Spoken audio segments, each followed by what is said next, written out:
한국에서는 강추위와 폭설의 소식이 전해졌습니다. 호주에 사는 사람은 좀 미안할 정도로 여기 날씨가 너무 좋았죠. 그래서 오랜만에 골프나 낚시 가시는 분들도 많았을 거라고 생각을 합니다. 저도 낚시 3번 갔습니다. 제가 한 1년 정도 낚시를 안 가다가 갑자기 가게 된 이유는 저희 아들이 자기 돈을 들여서 자기 낚싯대 그리고 장비를 준비를 했어요. 그래서 이제 다 갖춰놓고 나니까 얼마나 끈질끈질하겠어요. 그래서 이제 이번에 그 낚시를 갔는데, 처음에 갔는데 한 마리도 못 잡았으면 또 그만뒀을 거거든요. 근데 처음에 갔는데 한 40마리 잡았어요. 네. 그러니까 다음에 또 갔죠. 50마리 잡았어요. 네. 진짜 진짜요, 진짜. 고등어. 근데 그거 사실 낚시 가는 이유가 이 재미도 있지만 이게 인생이다 라고 느끼는 뭔가 그런 느낌이 있어요. 그래서 이제 가기도 하고요. 근데 진짜 내가 이렇게 계속 간 이유를 가만히 봐보면요, 우리 집사람 때문에 그래요. 고등어를 너무 좋아하는 거예요. 그래서 잡아가지고 오잖아요.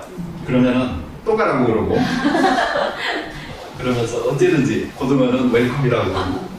내가 우리 아이하고 30년 살면서요, 그렇게 좋아하는 걸 처음 본 것 같아요. 그래서 우리 아이가 고등어를 그렇게 좋아하는데 내가 어찌 가만히 있을 수가 있겠습니까? 또 가서 잡아가지고 와야지. 그런 사명감으로 갔었어요. 그래서 많이 잡았는데,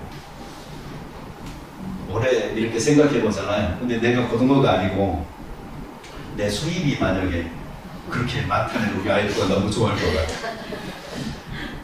가장으로서 이 집안을 책임지고 있는 모든 분들이 올 한 해에 좀 그런 큰 수확들이 있어서 집안에 큰 기쁨이 되어졌으면 좋겠습니다. 여기 나면 제가 작년에도 20마리씩 잡아본 적은 있었거든요. 근데 그때는 별로 안 좋아하더니 이번에 양이 막 많다 보니까 너무 좋아하는 걸 제가 봤어요. 여자분들은요, 집안에 뭐든지 들어오면 좋아하는 것 같아요.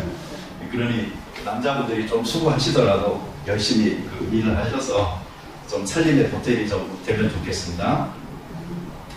사람은요, 자기만을 위해서 사는 사람은 없습니다. 왜 삽니까? 물어보면은 사람들은 누군가를 사랑해야 하기 때문에, 누군가를 책임져야 하기 때문에, 내가 누군가의 롤 모델이 되어져야 되고 누군가의 보호자가 되어져야 되기 때문에, 이런 등등의 이유로 우리는 다른 사람들과 이렇게 밀접하게 연결되어져 있는 사회적인 존재다 하는 것을 인식하면서 살아가게 됩니다. 삼위일체 하나님께서는 사람을 그렇게 창조하셨습니다. 그래서 사람은 하나님과도 교제해야 되고, 그리고 사람과도 소통하면서 살아가야 됩니다. 사도 바울은 이 두 가지 문제가 아주 절묘하게 만나는 그 지점을 알았어요. 그리고 이것을 자기의 사명으로 삼았습니다. 하나님을 위해서 살기도 하고 사람을 위해서도 사는 길이 무엇이냐? 그것은 바로 생명의 주 예수 그리스도를 전하여 사람들의 생명을 살리는 일이다 하는 것을 바울이 깨달았고, 이것이 바로 하나님께서 내게 주신 사명이다 라고 생각하고 이 일을 위하여 자기의 목숨을 조금도 귀한 것으로 여기지 않았던 것입니다. 자, 우리도 바울처럼 뭔가 의미 있는, 보람 있는 인생을 위하여서 가치 있게 내 삶을 들여서 살고자 할 때에 무엇이 필요할까요? 그럼 첫째로 주 예수께 사명을 받은 자로 살았습니다. 소명교회의 가치가 무엇이죠? 여러 가지가 있어요. 그 첫 번째 소명교회의 가치가 혹시 기억하시는 분 있나요?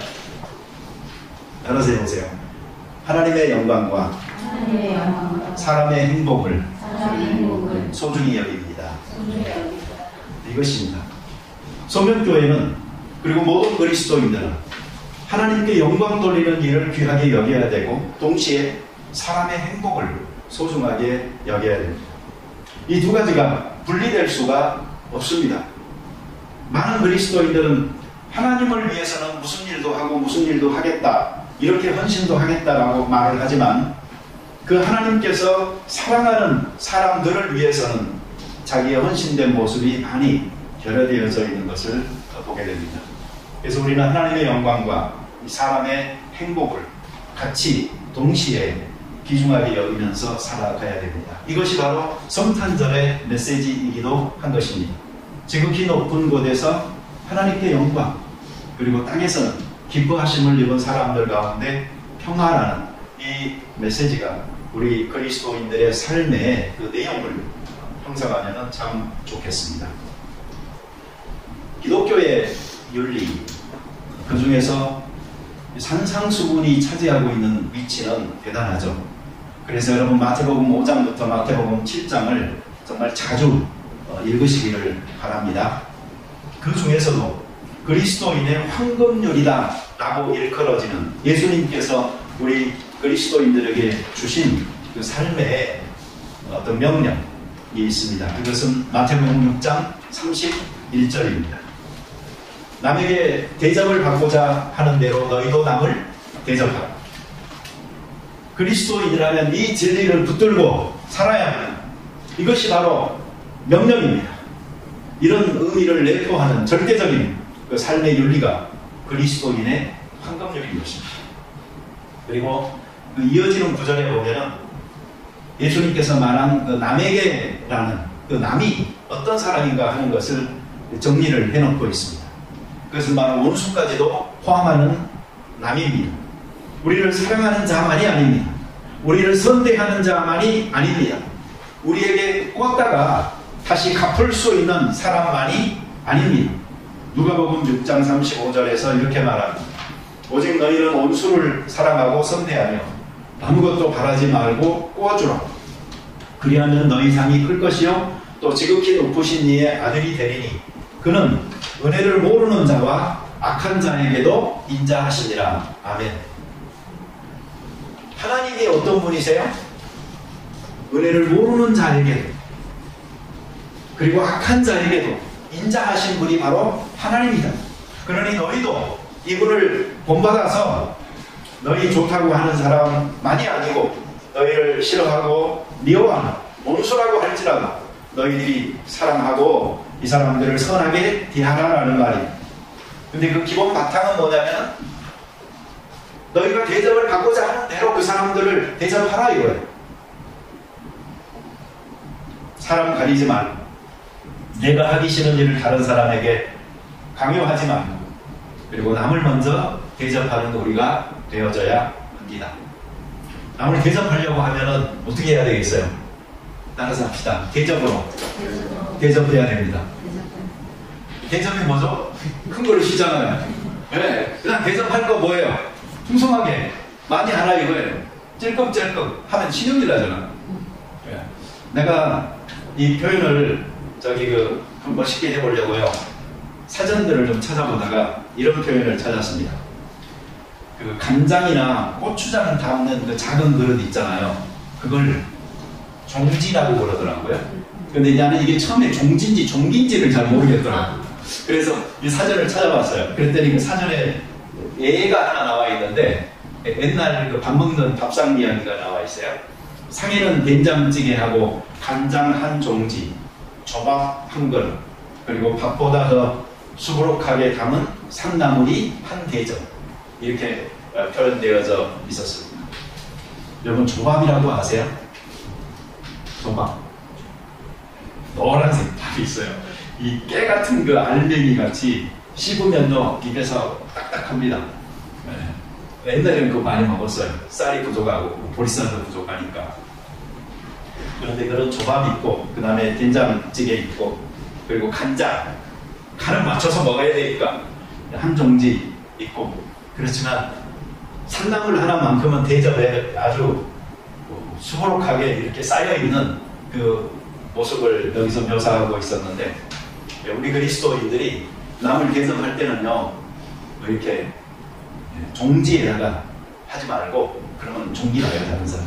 그 대접할 때는 대접으로 하듯이 그냥 풍성하게 잘 대접하는 이 그리스도인의 황금률, 이걸 실천하는 우리 교회 됐으면 좋겠습니다. 여러분 살다 보면 꼭 그런 사람이 있죠.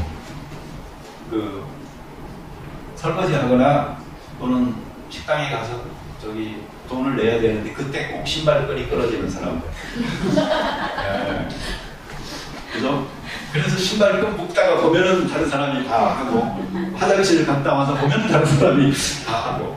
네. 그런 사람들 되지 마시고 앞장서서 대접하고 섬기잖아요. 네. 그러면은 그 기쁨이라는 게 참 크고, 또 한 번 그것을 알잖아요. 네. 그러면은 계속 네. 그렇게 하게 됩니다.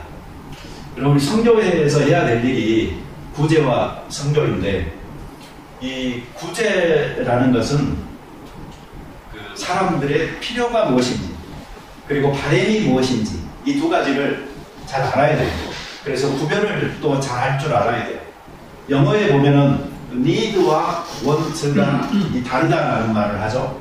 need라는 것은 생존을 위해서 생활에 필수적인 거예요. 그런데 그거가 결여되어 있다면은요, 그거는 조건 따질 필요가 없어요. 그건 그냥 살려야 되는 일이니까 무조건 채워줘야 되는 거예요. 그게 바로 구제예요.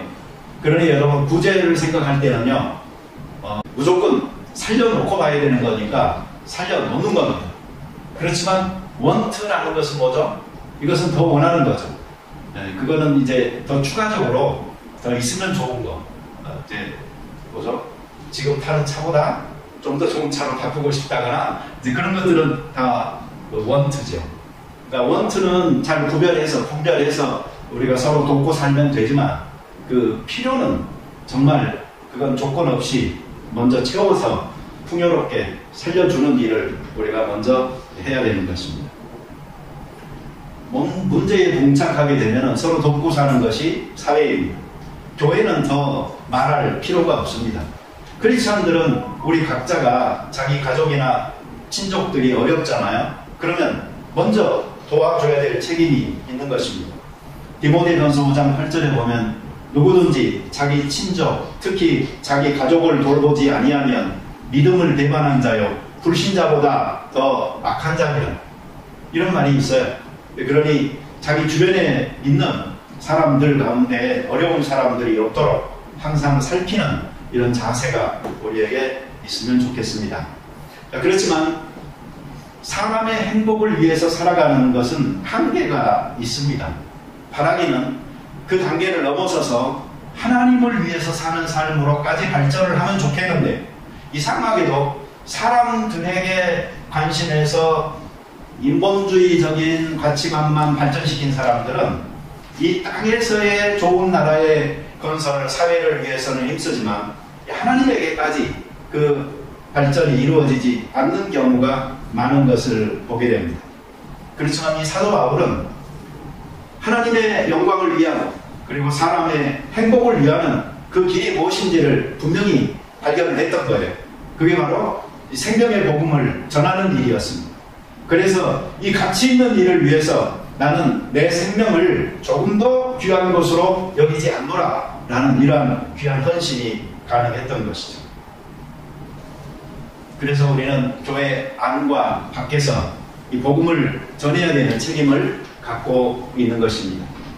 이 주변에 그 복음화가 이루어져야 돼. 내 주변에 안 믿는 사람들이 믿게 되고, 또 내가 가는 곳에 크리스찬의 문화가 형성되어지고, 그래서 이 땅에만 열심히 내면서 관심 갖고 살던 사람들이 하늘을 쳐다보면서 위의 것을 추구하는 삶으로 점점 더 바뀌고, 예수 그리스도를 닮아 성화되는 삶으로 서로 발전하는 그 모습이 내가 가는 곳에 이루어질 때에 그것이 바로 나로 인한 복음화가 이루어지는 것입니다. 여러분, 소명이니 사명이니 다 무슨 글자로 끝나죠? 명자로 끝나죠. 그것은 바로 명인 거예요. 그러니 이러한 일들은 우리가 부름받은 명령이든 아니면 보냄받은 명령이든 이 명령을 내가 순종하여서 하나님 앞에서 살아가야 되는 책임을 갖고 있다 하는 것을 우리가 기억하는 게 좋습니다. 사람들은 자기의 그 안락한 삶에 안주하려고 하는 성향이 굉장히 강합니다. 유대인들이 바벨론으로 포로로 잡혀갔다가 고레스 칙령으로 인하여서 집으로 돌아갈 수 있는 자유를 얻었습니다. 그러면 우리 보통 생각에는 자유가 주어졌고 고향이니까 사람들이 막 갈 것 같죠. 그렇지만 그렇게 하진 않았어요. 사람들은. 왜 그랬을까요? 그곳에서 또 살다 보니까 그곳이 자기 생활의 근거지가 되고 그 안주함이 되어진 겁니다. 그러다 보니까 1차, 2차, 3차에 걸쳐서 많은 사람들이 오기를 원했지만 그렇게 많은 사람이 오지를 않았던 거죠. 왜 그럴까요? 돌아가 봐야 그곳은 황폐한 땅이기 때문입니다. 그곳은 의식주가 보장이 잘 안 되어져 있는 곳이에요. 안전도 보장이 안 되어져 있는 것입니다. 그래 그곳에 간들 그곳에서는 개척자로서 팔을 걷어붙이고 성벽도 세워야 되고 성전도 지어야 되고 자기 집도 지어야 되고 적들도 싸워서 물리쳐야 되고 그러한 어려운 일들이니까 실제로 거기에 많은 사람이 동참하지 못하고 있었던 것을 보게 됩니다. 저는 교회가요 여러 가지 교회가 있다라고 보고요, 작은 교회일수록 사명자들이 모이고 키워져야지 그 교회가 희망이 있다라고 생각을 합니다. 그런데 작은 교회가 빠지기 쉬운 함정이 있습니다. 그게 뭐냐면은 가족과 같은 교회, 그래서 사랑으로 끈끈하게 뭉쳐있는 교회, 그것이 나쁘지 않습니다. 그러나 거기에 너무 고착되어져 버리면 변화를 싫어하게 되고 안정을 추구하면서 발전을 위한 이 지향이 힘을 잃어버리는 경향이 많은 것입니다. 그래서 우리는 변화와 희망을 위해서는 우리 삶에 내가 안주하지 않으려고 하는 그 정신이 끊임없이 우리 교회 가운데도 있어야 되는 것입니다. 안락한 삶의 추구가 아니고 불편하고 어렵더라도 감수하면서 성벽을 재건하여 세우는 이 보람이 무엇인지를 아는 사람, 사명을 따라 살아간다는 그 의미가 무엇인지를 알고 내가 뿌리는 자가 되겠다고, 그리고 썩어지는 자가 되겠다고 말하는 그러한 헌신된 일꾼들이 개척교회에는 필요한 것입니다. 바울은 이 사명을 받았고 그리고 이렇게 복음 전하는 일을 위해서 생명운동에 힘썼던 것입니다. 이 목사가 그 목회 시작하면서요, 다른 사람들한테 많이 듣는 말이 있어요. 신학교에서도 이건 많이 가르치는데 무슨 말이냐면, 교회 처음에 개척할 때 함께 했던 사람들, 그 사람들은 평생 잊지 말고 기억하라 하는 말입니다. 근데 저도 그렇게 하려고 했어요. 근데 목회 계속 되다 보니까 특별히 그렇게 할 필요가 없더라고요. 왜 그런 줄 아세요? 계속 개척교회인 거예요. 개척교회인 거예요. 그러니까 그냥 특별히 기억할 사람은 없고요. 그냥 항상 있는 사람들 그냥 전체를 다 귀히 여기면서 가면은요, 그게 되는 거더라고요. 그래서요, 작년에도 함께 해주시고 올해도 함께 해주셔서 감사합니다. 두 번째로요, 사도 바울은 주 예수께 받은 사명을 순종했어요. 그리고 충성했어요. 사명을 받았다고 해서 다 순종하거나 다 충성하는 것은 아닙니다. 실제로 이 은혜 받은 사람 중에는 그냥 받은 걸로 끝내고 자기가 사명도 받았다라고 말을 하는데 세상 살다 보니까 포기했고 잊어버렸고, 그래서 예수 잘 믿었던 한 시절은 이제 추억이 되어졌고, 그리고 이제는 그냥 종교 생활하듯이 살아가는 그런 사람들도 꽤 많거든. 우리가 늘 기억해야 될 것이 하나 있는데, 그것은 남의 유익을 위해서, 특별히 하나님의 영광을 위해서 살아간다는 것은 나의 수고를 끊임없이 필요로 하다 하는 것을 기억해야 되는 것입니다. 믿음의 역사와 사랑의 수고와 그리고 우리 주 예수 그리스도께 대한 소망의 인내라는 말이 데살로니가전서 1장 3절에 있듯이, 내가 누군가를 사랑한다는 것은 내가 끊임없이 수고한다는 것입니다. 그리고 내가 수고함으로 누군가의 기쁨이 되어지고 희망이 되어지고 보람이 되어지고 유익이 되어줄 수 있다면 이것만큼 좋은 일이 없습니다. 나라는 그 존재가 희망의 중보가 되고 희망의 증거가 되어지는 일, 이것은 나를 위해서도 그리고 모두를 위해서도 우리가 살아야 될 삶인 것입니다.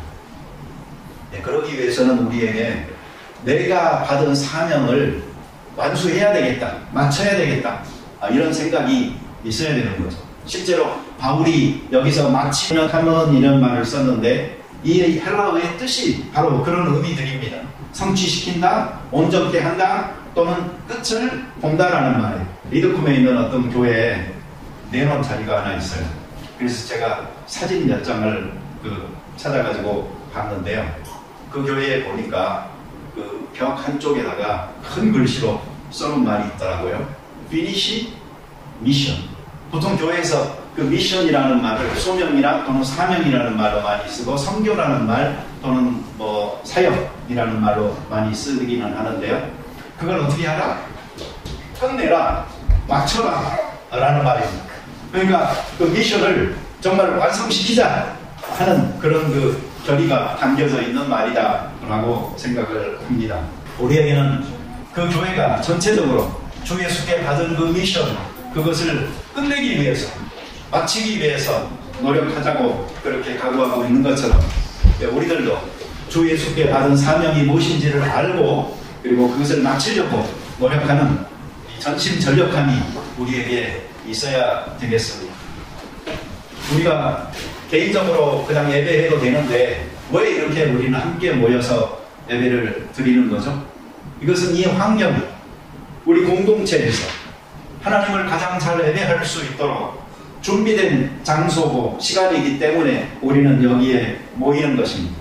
각자가 잘 준비하여서 이 시간에 나와옵니다. 대표 기도하는 사람, 특송하는 사람, 찬양 인도, 반주하는 사람, 그리고 오늘 제가 보니까 이거 그 프로젝터 스크린 넘기는 사람, 이 사람도 큰 일을 하는 거예요.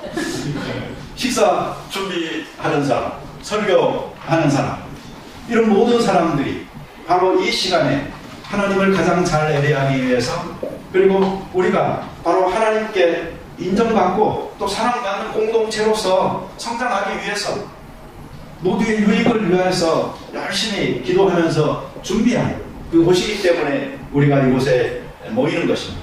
우리가 받은 사명을 각자가 감당하기 위해서 그렇게 노력하고 있는 것이고, 우선권을 여기에다 두고 한 주간을 살았던 사람들의 그 흔적이 바로 이 예배라는, 그리고 우리 오늘의 이 모임이라는 것을 통하여서 드러나고 있는 것입니다. 이 충성을 한문으로 풀이해보면 되게 재밌는 거 아세요? 그 가운데 중자에다가 마음 심자잖아요. 그러니까 충성이라는 것은요, 이 온전하게 내 가운데 중심을, 마음을 하나님께 드리는 겁니다.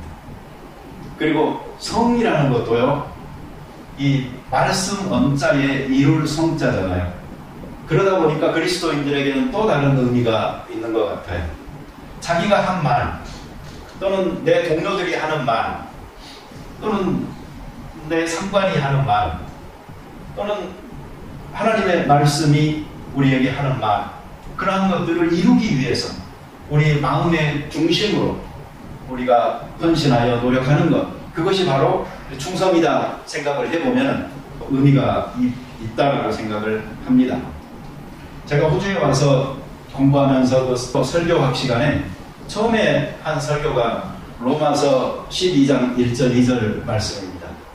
거기에 그 devotion, 그 devote라는 말이 나오는데 그 말을 제가 설명을 하다가 이게 헌신이라는 말을 그 한국말로 풀어보면은 몸을 드린다라는 의미다라고 설명을 했어요. 그랬더니 설교 마치고 나니까 호주 애들이 몇 명 와갖고 그걸 다시 한번 확인을 하는 거예요. 왜 그럴까요? 자기들도 설교할 때 써먹으려고.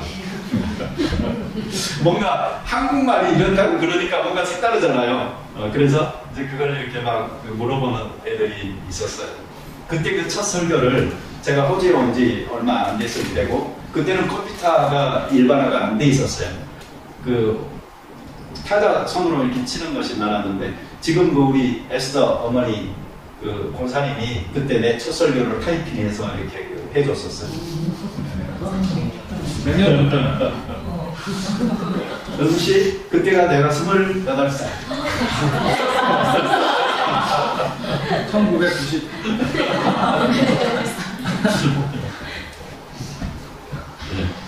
그래서 잠깐 그때 그 설교에서 말했던 것은요, 요즘 사람들은 마음을 중요시 여깁니다. 그래서 나는 마음으로 하나님께 드렸다, 하나님께 충성했다고 말을 하면서 실제로 몸은 따로 노는 경우가 많이 있습니다. 그래서 우리들은 요즘은 마음이 중요하니 마음을 드려라라는 가르침보다는 몸을 헌신하여 드리는 헌신을 강조해야 되는 시대가 됐는지 모르겠습니다 하는 그런 그 내용이었어요.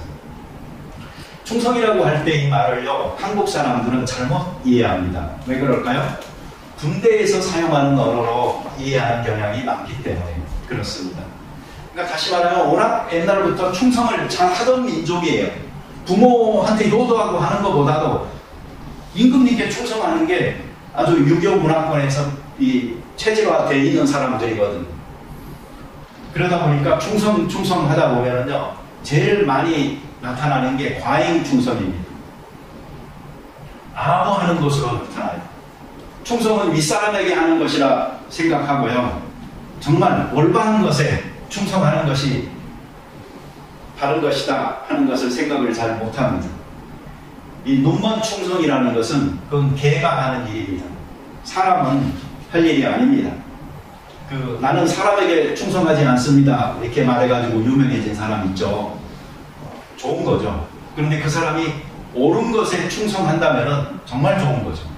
근데 이제 보니까 옳은 것에는 별로 안 하는 것 같고 자기 좋은 것에 충성하는 것 같으니까 이게 좀 많이 되잖아요. 이 조직에 길들여진 이 집단 이기주의에 충실한 그 충성이라는 것은 성경적인 충성이 아닙니다. 한국에서 그 아파트 단지에 장애 아동을 위한 학교를 어느 교회에서 세우려고 하니까 주민들이 다 일어나서 반대합니다. 장애인들을 위한 학교를 세운다는 것은 좋은 일이지만 우리 동네에 생기면 우리 집 아파트값 떨어지니까. 사회적으로 좋은 일을 위한 것이지만 개인적으로 손해나면 반대가 되어지는 이런 현상입니다. 호주도 마찬가지입니다. 차일드 케어 더 많이 있어야 된다고 말하다가요, 자기 집 옆에 생긴다고 그러면 또 반대합니다. 이런 것들은 올바른 것들에 대한 판단이 섰으면 자기에 대한 손해는 감수하려고 하는 생각도 우리에게 있어야 되는데 이것을 감수하지 않으려고 하니 결국은 옳은 것에 대한 그 진심마저도 오해받게 되는 경우가 많이 생기는 것입니다. 자, 제가 지금 충성을 여러분들에게 강조를 해야 될 입장에 있는 사람들인데 그 전에 저는 충성에 씌워진 이 그릇된 것들을 좀 벗겨내고 있는 것입니다. 그래서 혹시 지금도 올해 한 해를 시작하면서요, 나는 하나님께 또는 교회에 뭐 충성해야지 이런 생각을 갖고 있다면 다시 한번 몇 가지를 더 점검해 보시기 바랍니다. 첫째는 내가 세뇌당하지 않았나 하는 것을 한번 생각해 보시기 바랍니다. 실제로 역사적으로 본다면 많은 충성이라는 것은 어떤 그릇된 이념에 의해서 세뇌되고 경도되어진 사람들이 하는 행동들이었습니다.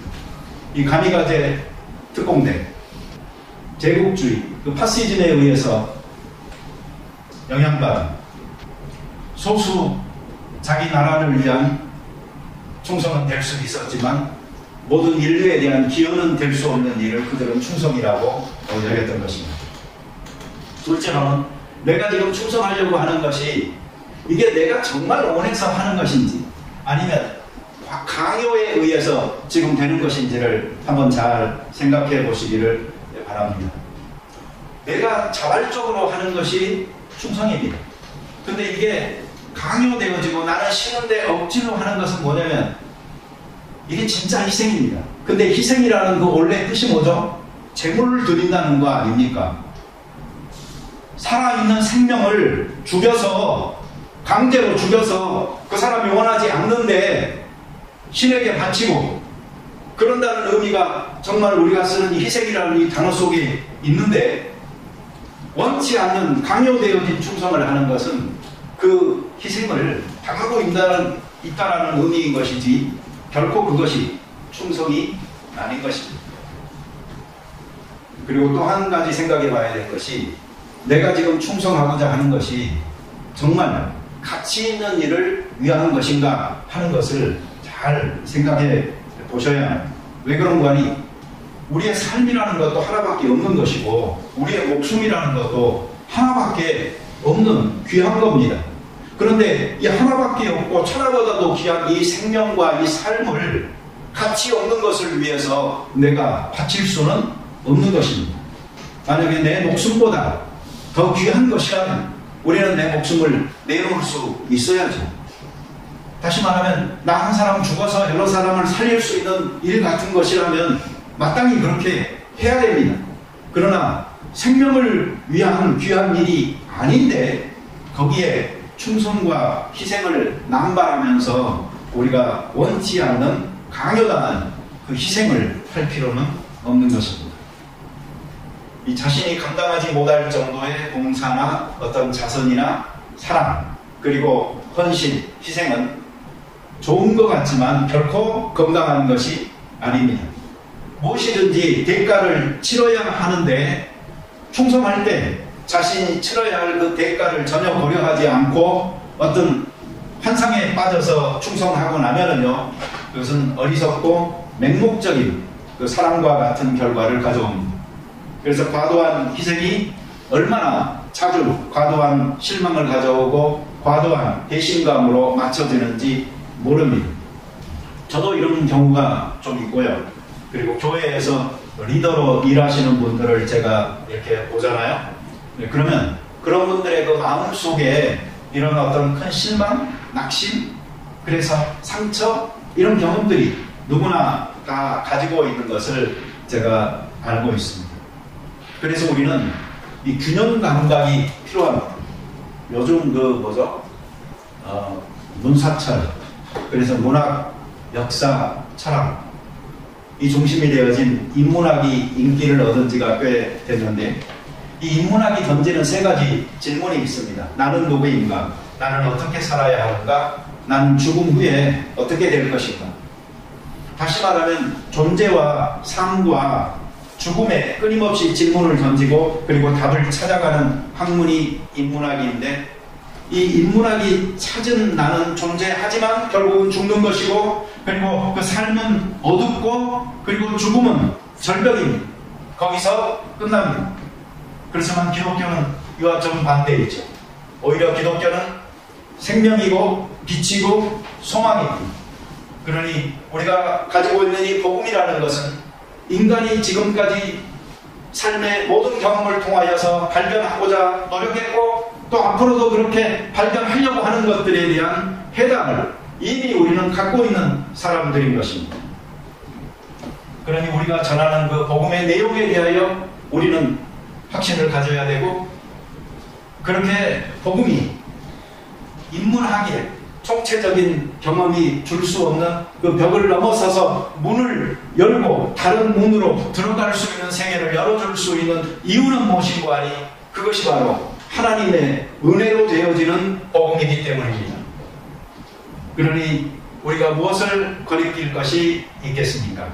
우리는 복음의 증인인 것이고, 이 증인은 자기가 직접 보고 들은 것을, 그리고 체험한 내용을 전하는 사람들입니다.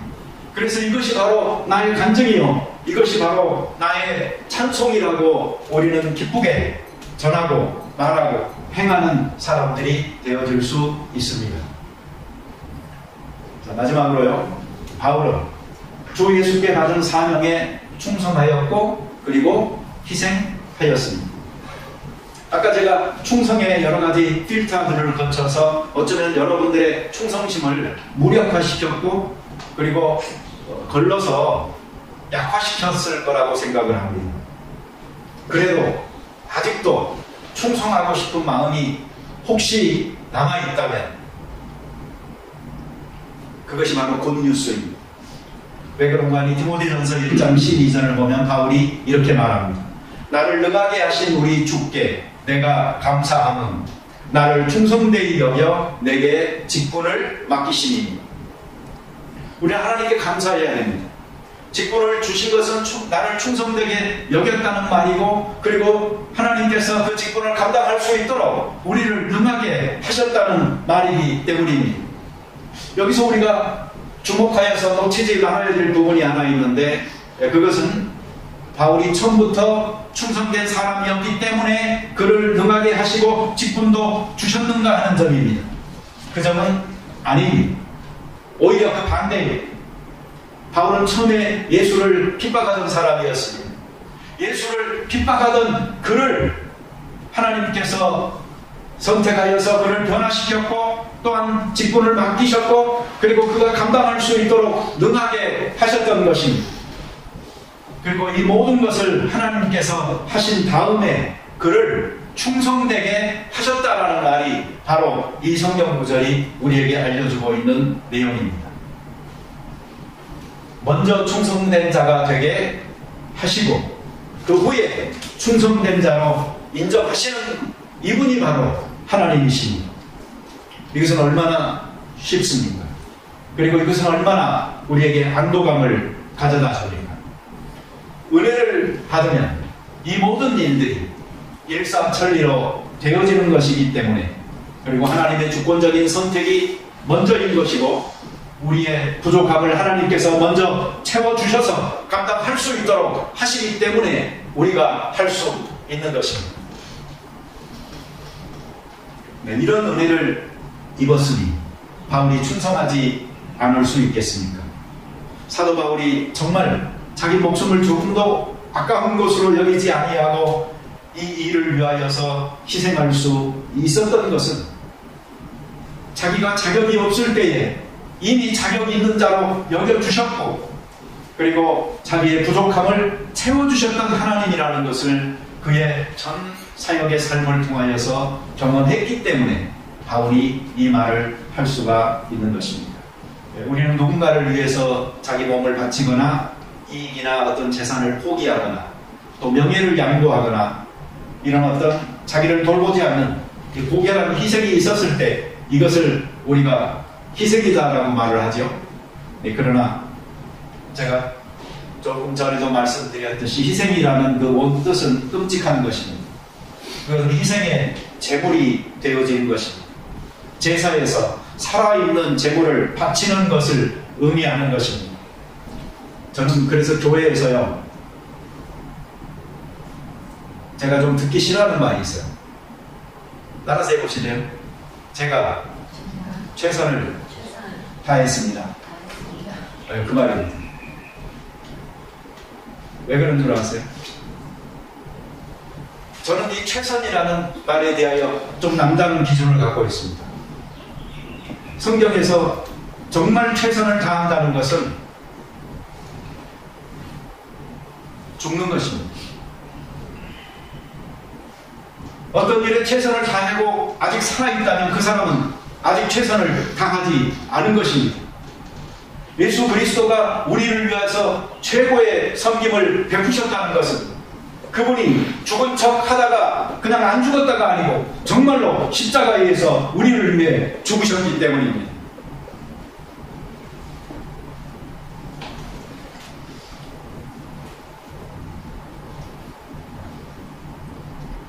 네, 이 정도까지 우리가 안 하셔도 됩니다.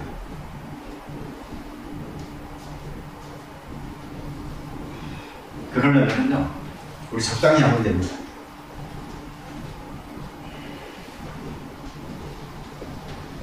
그러다 고결한 희생을 위해서 아주 끔찍한 그 희생의 원래의 뜻인 그 일이 나에게 이루어져도 좋겠다라는 생각을 가지고 있다면 그것을 기쁨으로 그렇게 할 수 있게 되기를 바랍니다. 조금 더 귀한 것으로 여기지 않겠다 하는 말은 나를 위해서 나에게 그 생명이 가치 있는 것으로 여기지 않겠다는 말입니다. 다른 말로 하면 다른 사람에게는 그리고 하나님께는 이 목숨이 귀중하다라는 말입니다. 그러니 귀중한 일을 위하여서 나는 살겠습니다 하는 그 역설적인 의미가 바울의 나의 생명을 조금도 귀한 것으로 여기지 않겠습니다 하는 말 속에 들어가 있는 것입니다. 죽도록 충성하라. 이 말은 죽도록 충성을 할 수도 있고 살도록 충성을 할 수도 있다는 의미이기도 합니다. 그런데 살도록 충성하는 것은 그건 그냥 노력을 할 뿐이지 정말 성경적인 충성, 희생, 헌신은 아닌 것입니다. 자, 여러분, 사명과 그리고 충성과 희생이라는 이 세 가지 중에 무엇이 있고 무엇이 없을 수가 있을까요? 저는 이 세 가지는 분리가 불가능하다고 생각합니다. 이 셋은 그냥 하나가 표현을 달리하여서 순서적으로 나타날 뿐이지 이것은 하나인 것입니다. 사명을 가진 자가 충성하지 않을 수가 없는 것이고 충성하는 자가 희생하지 않을 수 없는 것입니다. 그리고 희생하는 자가 사명을 안 가졌을 수도 없는 것입니다. 이것이 하나라고 생각을 해버리고 사는 것이 마땅하다라고 제가 말하는 이유는 만약에 이것이 아닌 경우를 생각을 해보잖아요. 그럼 이 세 가지가 만들어내는 방정식이 너무나 복잡해집니다. 사명은 주 예수님께서 주십니다. 그리고 사명의 길은 우리가 달려가는 것입니다.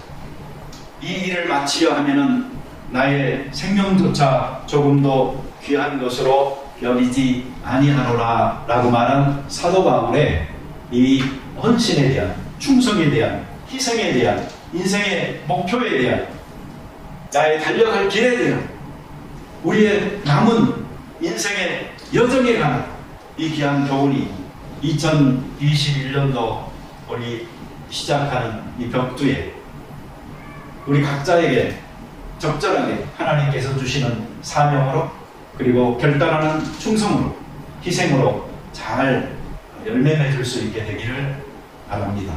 같이 기도 드리겠습니다. 자비로운 주님, 감사합니다.